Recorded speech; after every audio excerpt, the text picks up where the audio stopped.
कौन हो तुम? रो क्यों रही हो तुम?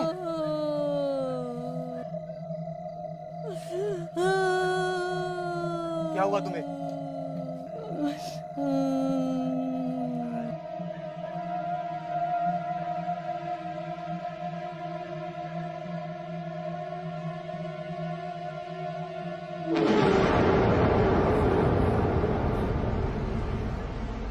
ये राज किसकी है?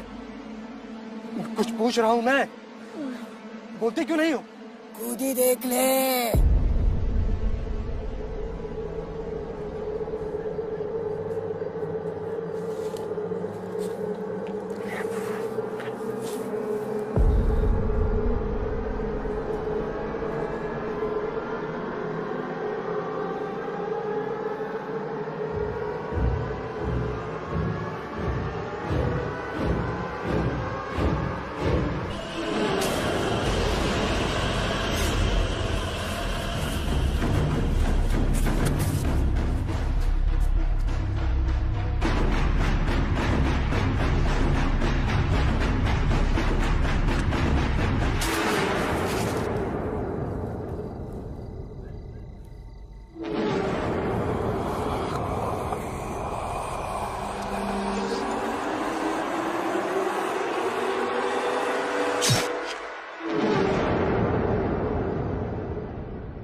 रविश की डेड बॉडी जंगल के बीच में मिली थी और रिपोर्ट के हिसाब से उसकी बॉडी पे किसी शार्प वेपन के निशान थे, लेकिन आसपास कोई मर्डर वेपन नहीं मिला। और ऐसे केसेस इस गांव में काफी टाइम से रिपीट हो रहा है, लेकिन अभी तक कोई लीड नहीं मिली। तुम्हें क्या लगता है? अब जो भी लगेगा इन्वेस्टिगेशन के बाद ही लगेगा।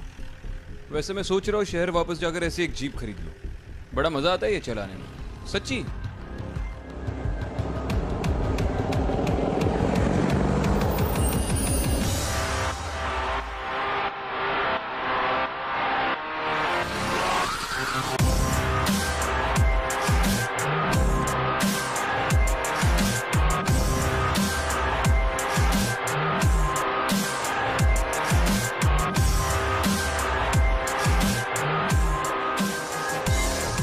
जैन सर। जैन, कितने बजे के करीब की बात होगी? सर रात तकरीबन 2-3 बजे के आसपास की बात लग रही है। जंगल में इतनी रात को इस रास्ते पर कोई नहीं आता सर। पता नहीं ये यहाँ क्या कर रहा था।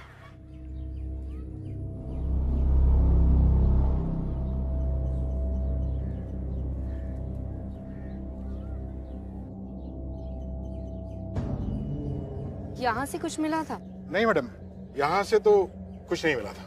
रॉबरी या आपसी दुश्मनी कुछ भी? नहीं सर, ऐसा कुछ तो दिखाई नहीं पड़ रहा, क्योंकि उसका पर्स और बाकी सब सामान उसके जेब में ही था। एक काम करते, सबसे पहले रविश के घर से छानबीन शुरू करते। ठीक है।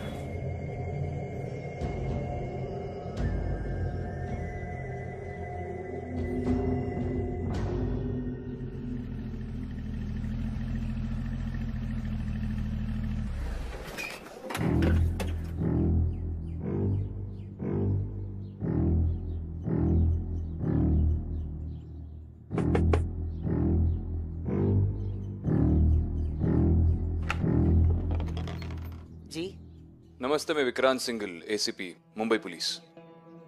आपसे रविश की मौत के बारे में थोड़ी बात करनी है। जी साहब, आइए।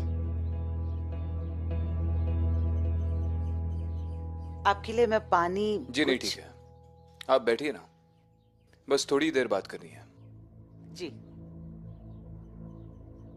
उस घटना के बारे में जरा बताइए प्लीज। कभी सोचा नहीं था कि अपने बेटे की मौत देखनी पड़ेगी इस जीवन में। देखिए, हम आपका दुख समझ सकते हैं, लेकिन आप हमें रविश के बारे में जितना बताएंगी हम आपकी उतनी मदद कर पाएंगे। बहुत खुश रहता था हमारा रविश।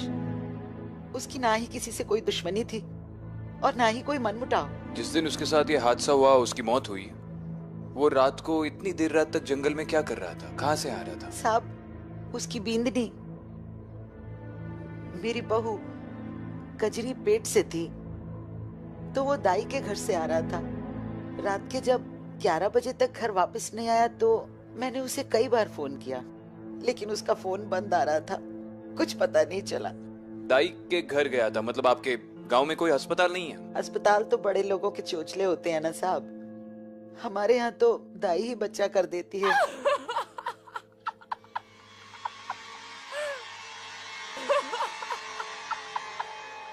घर में और भी कोई है? वही है साहब, कजरी। जब से रविश गुजर गया है तब से उसके दिमाग की हालत कुछ ठीक नहीं है। वैसे बड़ी चौकी है हमारी बहू, लेकिन हमारी बहू की किस्मत में तो शायद कुछ और ही लिखा था। उसी रात को उसकी बच्ची गुजर गई और साथ ही साथ मेरा बेटा भी। मेरा बेटा और मेरी पोती एक ही रात में मिट्टी में समा गए। साहब हमारा तो वंश ही खत्म हो गया साहब। बहुत दुख के पहाड़ टूटे हैं हमारे परिवार पे साहब। हम कजरी से बात कर सकते हैं?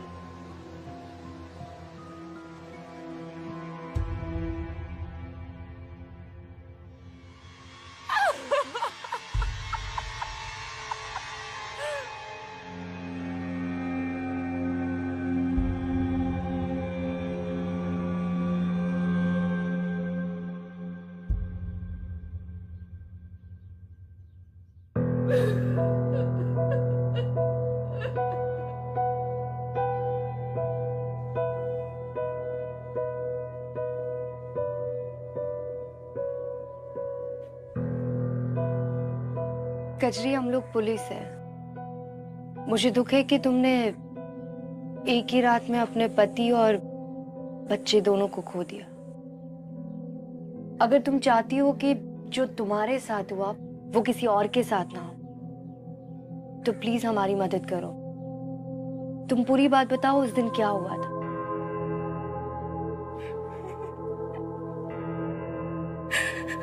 मेरे साथ ये देखो मेरी तीसरी बच्ची भी मर गई मेरे साथ। तीसरी? मेरी फूल सी बच्ची है मेरे साथ। देखो ये पैदा होते ही इस दुनिया से चली गई मेरे साथ।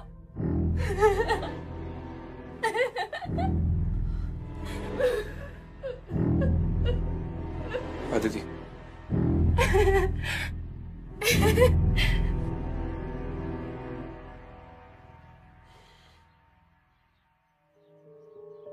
आपने हमें पहले क्यों नहीं बताया कि कजरी के इससे पहले भी 2 बच्चे मर चुके हैं? जी वो 2 कमजोरी से मर गई थी और ये तो मरी हुई पैदा हुई। कमजोरी से? जी ठीक है, आप हमें उस दाई का एड्रेस दे दीजिए, हम उन्हीं से पता कर लेंगे। रविश रात 12 बजे यहाँ से निकला। उस वक्त मैं यहीं पे थी। हमने सुना कि उसकी बच्ची मरी हुई पैदा हुई थी। हाँ, कजरी की बच्ची बहुत ही कमजोर थी। मैंने बहुत कोशिश की लेकिन कोई फायदा नहीं हुआ। इस बात से रविश को काफी सदमा पहुंचा होगा। उसका रवैया कैसा था? बहुत ही सीधा साधा आदमी था। 9 महीने अपनी बीवी की बहुत सेवा की, खाना पीना घर का काम सब में मदद करता था। लेकिन जब उसे पता चला तो बहुत दुखी हो गया। मैंने उसे घर भेज दिया। बच्ची की मौत का कारण क्या था? बहुत कमजोर थी बच्ची। मैंने उसमें जान डालने की बहुत कोशिश की, लेकिन ऊपर वाले की इच्छा के आगे किसका क्या चलता है। एक और बात, इस गांव की ज्यादातर बच्चे आप ही करती है। इतने सारे बच्चों के मरने से अच्छा है कि आप लोग उन्हें हॉस्पिटल ले जाएं। अरे कैसी बात करते हैं आप? अरे 50 साल से ये काम कर रही हूँ मैं। लोग कहते हैं मुझ पर भगवान का आशीर्वाद है, भगवान का हाथ है। और ये बड़े बड़े अस्पताल बस लोगों से पैसा छीनने का काम करते हैं। किसी से भी पूछ लो, मैं कभी भी अपने काम में लापरवाही नहीं करती। अब ऊपर वाले की ही मर्जी नहीं है तो मैं क्या करती। ठीक है, दोबारा जरूरत पड़ी तो आएंगे। जयराम जी की।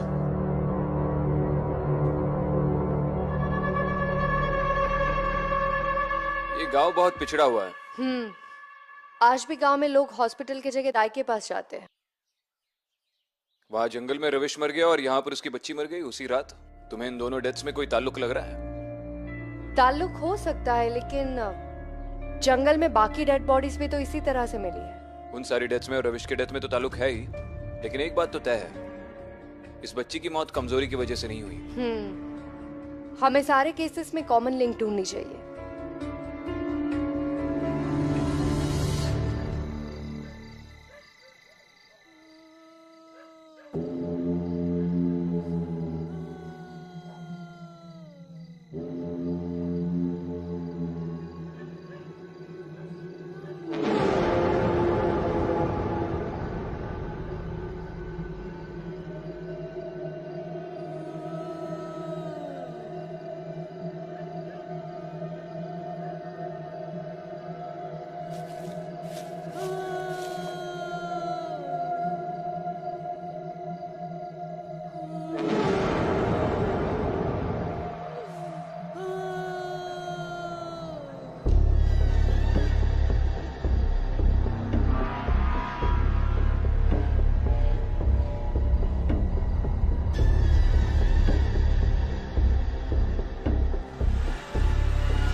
कौन हो तुम? यहाँ क्या कर रही हो इस वक्त?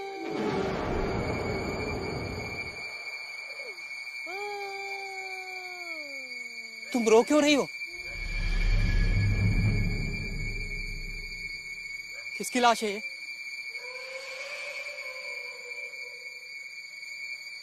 कौन मर गया? खुद ही देख ले।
हेलो सर, अभी अभी जंगल में एक और आदमी की लाश मिली है। क्या? ठीक है, वहीं पर रुको, हम आ रहे हैं। क्या हुआ? जंगल में अभी भी किसी आदमी की लाश मिली है, चलो।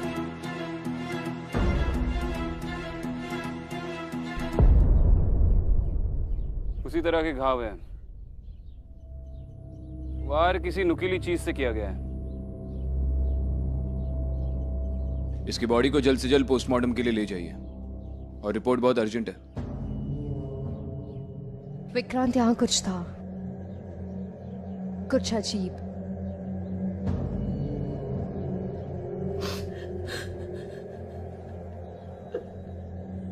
ये कौन है?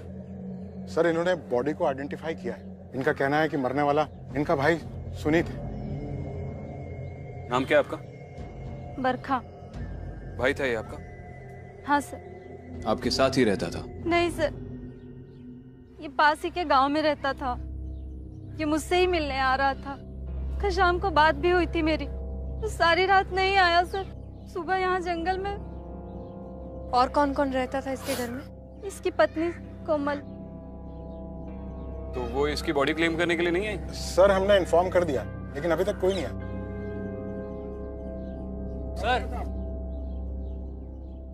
सर इनका कहना है कि इन्होंने यहाँ से कोई आवाजें सुनी। क्या सुना था तुमने? मैडम, मैंने यहाँ पर किसी औरत के जोर जोर से रोने की आवाजें सुनी थी। बाद में मैंने यहाँ पर आकर देखा तो ये आदमी यहाँ पर मरा पड़ा हुआ था। कौन थी वो औरत? देखा था तुमने उसे? वो काली साड़ी वाली औरत। काली साड़ी में औरत? उसका चेहरा ठीक से देखा तुमने? नहीं। एक बात अलग थी कि उसके पैरों में बहुत बड़े बड़े कड़े थे। ठीक है, इसका स्टेटमेंट रिकॉर्ड कर लो।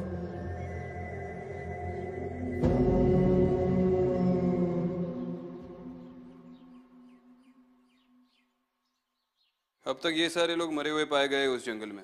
दीपक, सुनित, रविश और कई भी सारे लोग हैं। सबके घाव एक ही तरीके के हैं, सबकी मौत एक ही तरीके से हुई है।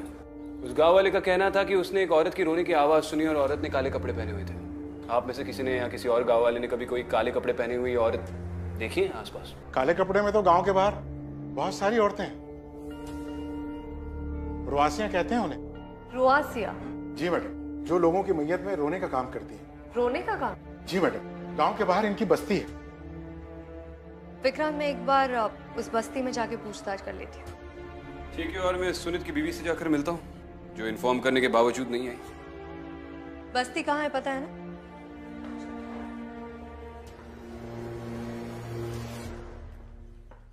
ये सुनित के घर का एड्रेस है तुम्हारे पास? यस। गाड़ी निकलवा।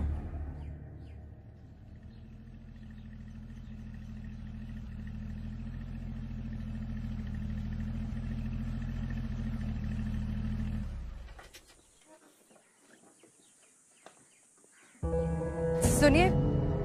अरे अब सुनिए, आप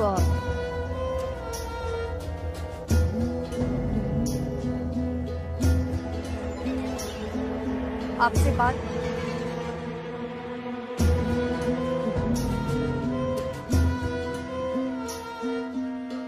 सोनी, काम करो, तुम इस तरफ पूछताछ करो, मैं उस तरफ देखती हूँ।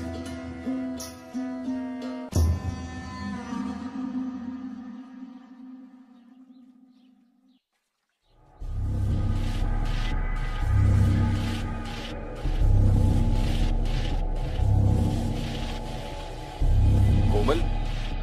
हाँ बोलिए। मैं विक्रांत सिंघल, मुंबई पुलिस। बोलिए साहब। आपसे आपके पति सुनित की मौत के बारे में बात करनी है। क्या हुआ, आप हंस क्यों रही हैं? और आप उसकी बॉडी क्लेम करने के लिए क्यों नहीं गई? हैवान की मौत का खुशी किसी नहीं होती साहब, और जब वो मरा था ना तो मेरे दिल को बहुत खुशी हुई थी। कोई गम नहीं है मुझे। आपके पति के मौत से आपको खुशी हुई है? हाँ। उसने उसने उसने मेरी बच्ची के साथ। आपकी बच्ची के साथ क्या? उसने मेरी बच्ची को मार दिया साहब। उसने मेरी सुधा को मार दिया। वो कहते ना साहब, वंश चलाने के लिए बेटी नहीं बेटे की जरूरत होती है। वही किया उसने। बहुत गिड़गिड़ाई मैं उसके सामने, बहुत हाथ जोड़ी, मत कर ऐसा, पर नहीं माना। एक दिन मैं किसी काम से बाहर गई थी, घर आई तो देखा कि सुधा उठ नहीं रही है। बोलता है मर गई सुधा। मार दिया मेरी सुधा को। लेकिन ये बात आपने जाकर पुलिस में नहीं बताई? क्या बताऊं सर साहब, पुलिस में कौन सुनता है? पुलिस वाले तो यही बोलते हैं कि तुम्हारा घर का मामला है, तुम सुलझाओ। किससे बताऊं, कौन सुनता है हमारी? इसलिए उसके मरने का कोई अफसोस नहीं है। हम उसे खंदा मिला, वही बहुत बड़ी बात है उसके लिए। और कुछ पूछना है आपको?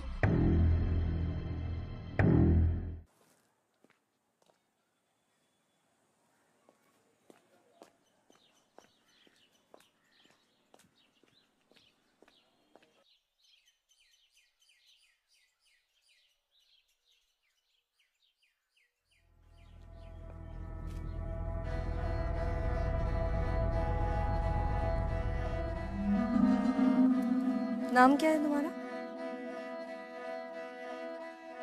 पारो। पारो, तुमने इस बस्ती से काले कपड़े वाली औरत को जंगल की तरफ जाते हुए देखा है? कुछ पूछ रही हूँ मैं तुमसे। ये कुछ नहीं बोलेगी। जो पूछना है हमसे पूछिए। आप कौन? रुआसी। नाम क्या है आपका? लता।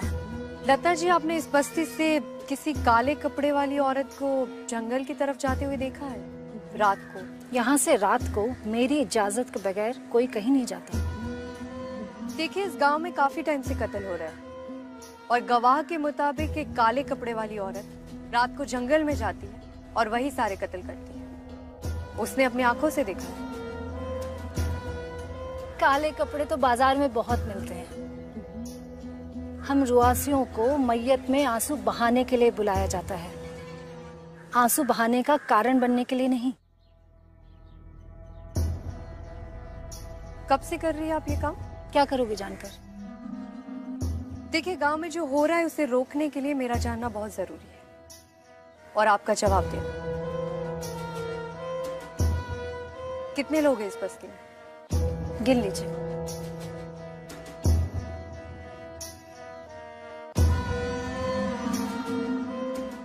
लता जी, आपके परिवार में या इस बस्ती में कभी किसी के साथ कोई घटना हुई थी या किसी के साथ कुछ गलत हुआ हो? होता भी तो हम बाहर वालों को नहीं बताते, पर हैरानी हुई कि हम जैसों को कोई तो पूछने आया। वैसे भी मैयत के सिवा हम जैसों को कौन याद करता है। ठीक है, मैं चलती हूँ। अगर आपको कोई मदद चाहिए तो आप मुझे बता सकती हैं।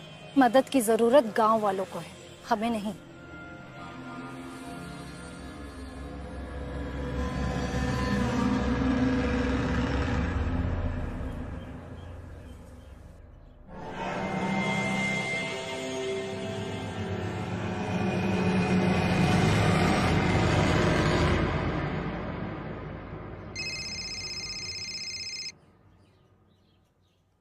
हाँ दीदी।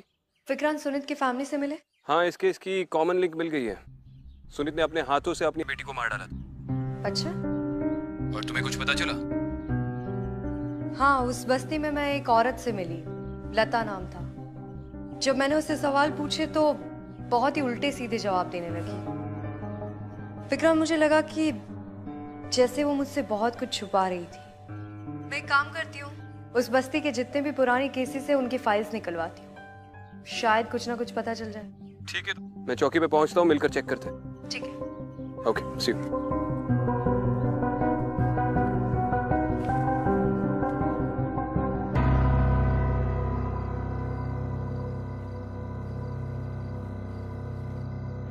डाइमा, सब कुछ ठीक तो हो जाएगा ना? कोई परेशानी तो नहीं होगी ना? अरे निश्चिंत रहो, जितनी तेरी उम्र नहीं है ना उतने बच्चे पैदा करवाए हैं मैंने लोगों के, समझा? कुछ नहीं होगा। अरे गलती हो गई, माफ भी कर दीजिए।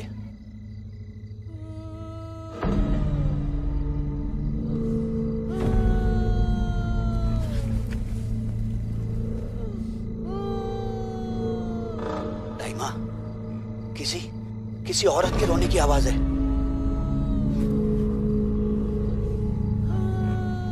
चल जल्दी जल्दी निकल, जल्दी निकल। संभल के। डाइमा, ये तो मेरी मोटरसाइकिल है। ये देखिए, चाबी भी मेरे पास है। लाइट कैसे चल रही है? मुझे भी समझ में नहीं आता। चल कर देखते हैं।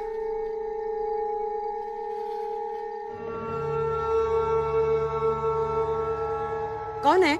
कौन है वहां पर?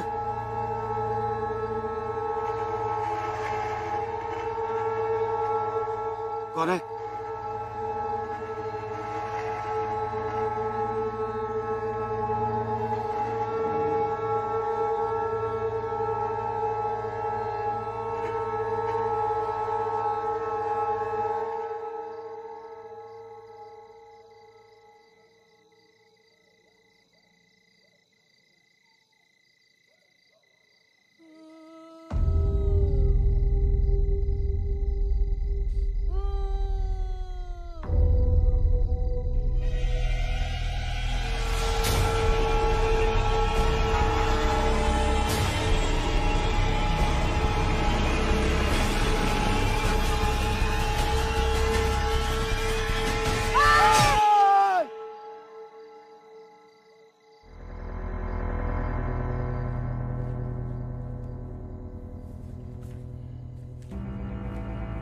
कांस्टेबल्स का कहना है कि हाल ही में इस बस्ती से किसी ने कंप्लेंट नहीं लिखवाई है। ये सारे के सारे पुराने केस फाइल्स हैं। सबसे लेटेस्ट केस जो अब तक मैंने देखा है उससे भी 5 साल से ऊपर हो गया है।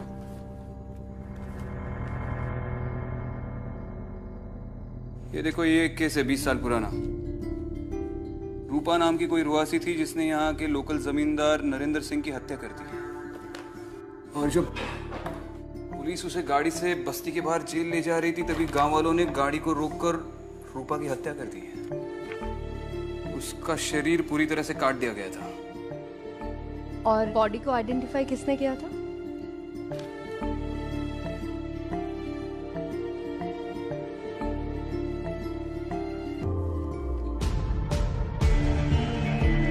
दत्ता।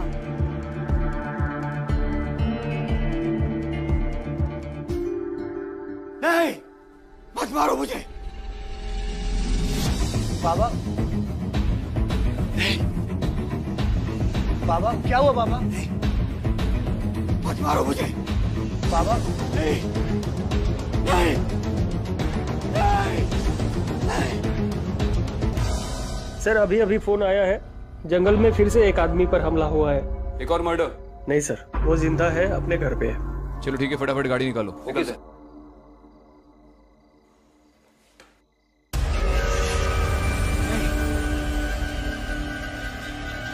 नहीं, नहीं, मत मारो मुझे। नहीं, नहीं, नहीं, नहीं।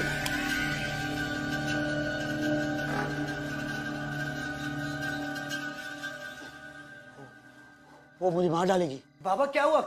क्या हुआ बाबा? वो औरत मुझे मार डालेगी। कौन सी औरत? वो काले कपड़े वाली औरत। कब से चल रहा है ये सब? अभी थोड़ी देर पहले से ही। मेरी बीवी को ना बेटी पैदा हुई थी, लेकिन वो मरी हुई पैदा हुई और उसी का दाह संस्कार करने के बाद बाबा दाई माँ को घर छोड़ने जा रहे थे, लेकिन जब वहां से रात को लौटे तब से उनकी ऐसी हालत है। डिलीवरी के टाइम पर तुम कहाँ थे? मैं बाहर गया हुआ था। जैसे यहाँ पहुंचा तभी मुझे पता चला कि मेरी बेटी। ठीक है, ख्याल रखो अपने पिताजी का। बाबा अदिति, इसे बिल्कुल भी भनक नहीं लगनी चाहिए कि हम सब कुछ जानते हैं, लेकिन इसे अपने गुनाहों की सजा तो मिलनी ही चाहिए, और उस दाई को भी।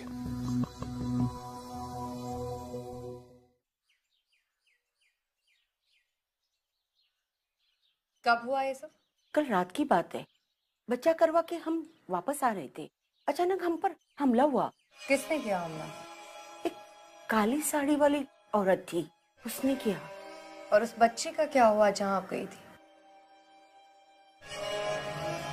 वो मरी हुई पैदा हुई। मरी हुई पैदा हुई?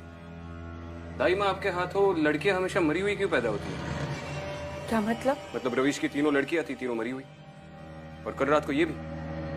अब तक कितनी लड़कियों की हत्या की है आपने? अब ये कैसी बात कर रहे हो? बात तो अब आपके साथ जेल में जाके होगी। देखिए दाई माँ, ये तो आप भी अच्छी तरह से जानती है कि झूठ बोलने से कोई फायदा नहीं होगा। साहब मुझे माफ कर दीजिए, मुझे माफ कर दीजिए, मुझसे गलती हो गई। मैंने किसी को नहीं मारा, मारते तो बच्चों के घर वाले ही थे। उन्हें मैं सब बोल देती थी कि बच्ची मरी हुई पैदा हुई है। सब रवीश ने उसके 3 बच्चों को मार डाला। और संतोष ने? संतोष ने उसकी पोती को मार डाला। वो चाहता था उसको पोता हो जाए। साहब मुझे बचा लो, साहब मैंने कोई गलती नहीं की, मुझे बचा लो साहब, जरूर लेकर जाइए। साहब मैंने कोई गलती नहीं की, मुझे साहब मुझे बचा लो, साहब मुझे बचा लो।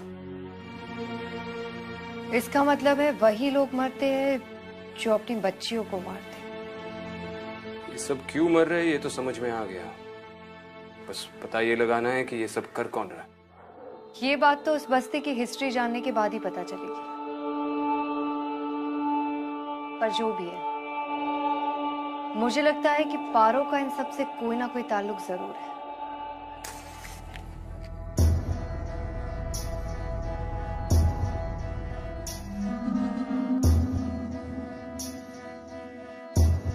लता जी, मुझे आपसे कुछ बात करनी है। देखिए, इस गांव में जो कुछ भी हो रहा है उसे रोकने के लिए मेरा आपसे बात करना बहुत जरूरी है। रूपा के साथ क्या हुआ था?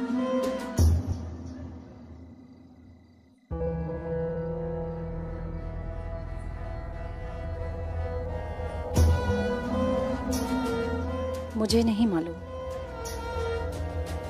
पिछली बार भी आपने मुझसे जिस तरह से बात की थी उसी से मैं जान गई थी कि आप बहुत कुछ जानती हैं। रूपा की बॉडी आप ही ने आइडेंटिफाई की थी ना? देखिए, अभी तो मैं आपके साथ बहुत प्यार से बात कर रही हूँ। पुलिस की तरह बर्ताव करने के लिए मुझे मजबूर मत कीजिए। बताइए, क्या जानती है?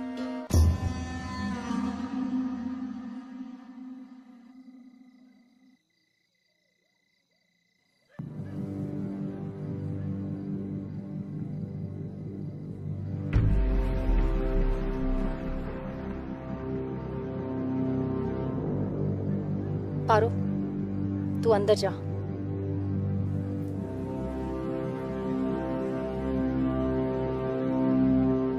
बताइए। रूपा मेरी बहन थी। नरेंद्र सिंह नाम का एक जमींदार था। उसकी कोई औलाद नहीं थी और वो अपने वंश को आगे बढ़ाना चाहता था। नरेंद्र सिंह ने रूपा को देखा और फिर उसने अपने जाल में रूपा को फंसा लिया।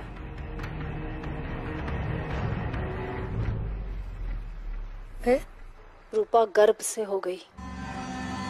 वो कहता था कि उसको बहुत अच्छे से देखभाल करेगा। हमने इस बात को घर से बाहर नहीं जाने दिया और हमें भी लगता था कि शायद रूपा की जिंदगी बदल जाए। फिर रूपा को बेटी हुई।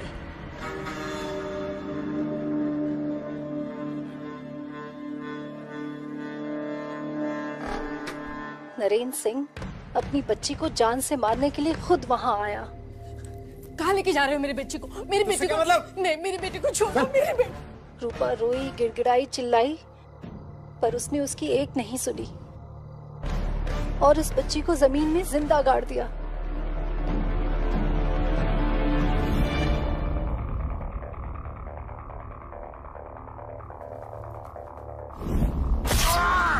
इस बात का बदला लेने के लिए रूपा ने नरेंद्र सिंह को मार डाला। जब रूपा को पुलिस जेल लेकर जा रही थी तो गांव वालों ने रूपा को मार डाला, पर मैंने रूपा की बच्ची को बचा लिया। वो जिंदा है। कौन है वो? पारो।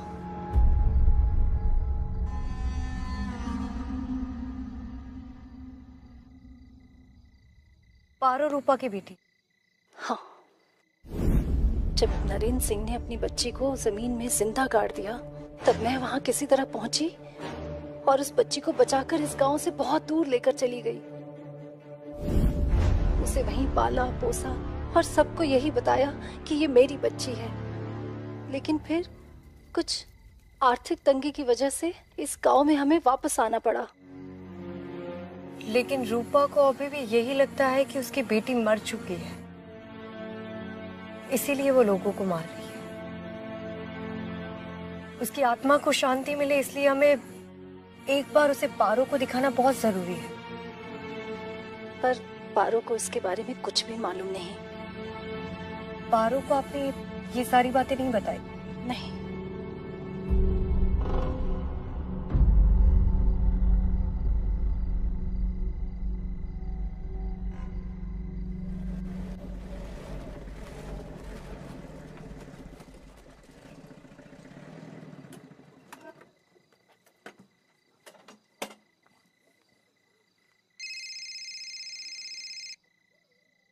आदित्य, कोई लीड मिला?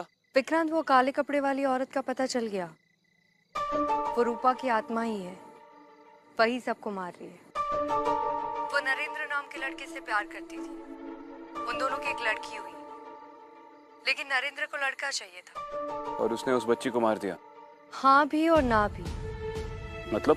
जो गलतफहमी अभी तुम्हें हुई, उसी गलतफहमी में रूपा भी है। लता ने मुझे बताया कि नरेंद्र ने अपनी बेटी को जिंदा गाड़ दिया था, लेकिन उसके जाने के बाद लता वहां पहुंची और उसने उसको बचा लिया।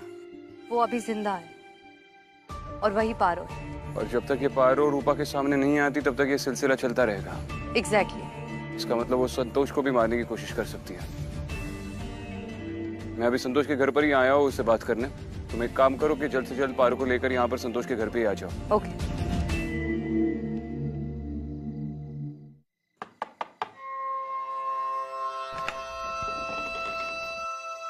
जी नमस्ते। नमस्ते। तुम्हारे पिताजी से थोड़ी बात करनी है। आइए।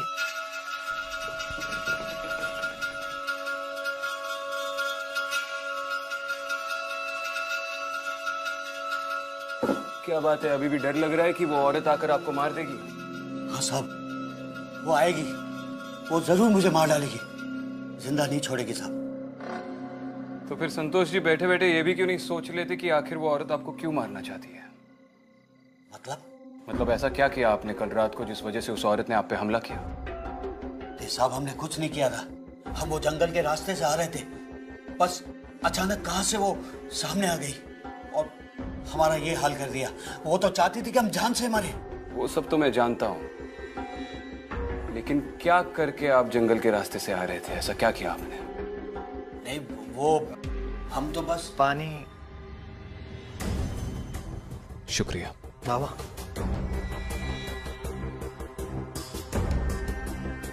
खून खून क्या हुआ बाबा? सब मत पीजिए, खून है इसमें। अरे खून पिला रहा है तू, मत पीजिए साहब, मत पीजिए। किसका खून नजर आ रहा है आपको इस पानी में? अपनी पोती का? नहीं साहब, खून है इसमें, खून है, पानी नहीं है। बेवकूफ, खून पिलाएगा मेहमान को। जा दफा हो जाओ यहाँ से। अरे घर में नहीं, घर के बाहर जा, वरना फिर मुझे खून पिलाएगा तू। जा।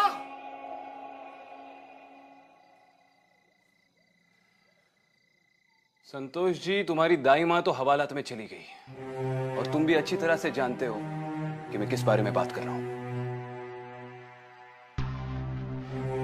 सर यकीन मानिए, मैंने किसी को नहीं मारा। संतोष देख, तेरी उम्र का लिहाज कर रहा हूं, वरना तुझे इतना मारता कि दुनिया भर बेटी बचाओ का नारा लगाता फिरता। तू अपने पोती को मारा तूने। नहीं।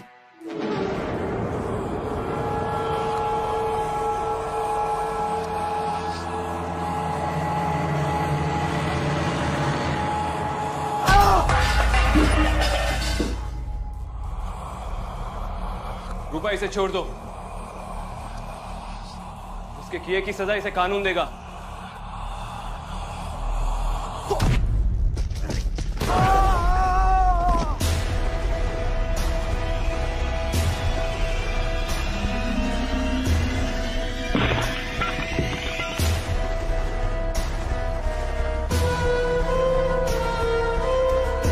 और रही तुम्हारी बेटी की बात, तो वो अभी भी जिंदा है।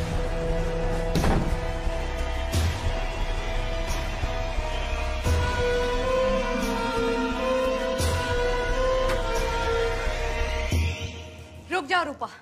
रूपा, तुम्हारी बेटी जिंदा है।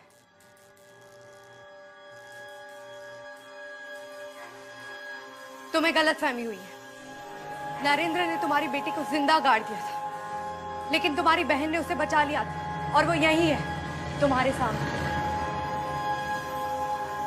यही है तुम्हारी बेटी पारो।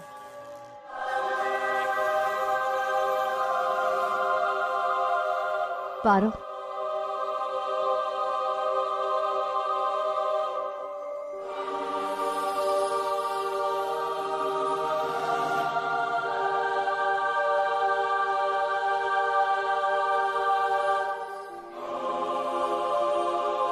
माँ,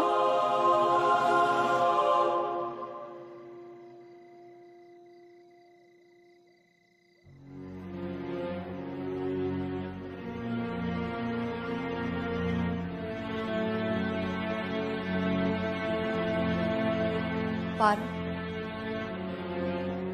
हो सके तो लता को माफ कर दे। उसने जो कुछ भी किया है तुम्हारी भलाई के लिए किया है। हाँ मुझे पता है, बचपन से माँ ने मेरा ख्याल रखा है, मुझे उनसे कोई गिला नहीं है। अच्छी बात है, चलो।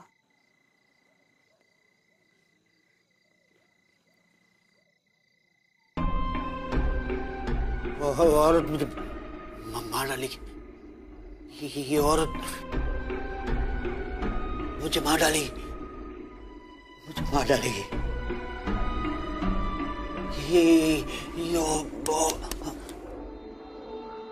चली गई। तुम भी चलो। रूपा से तो बच गए, लेकिन पुलिस के डंडों से नहीं बच पाओगे। चल।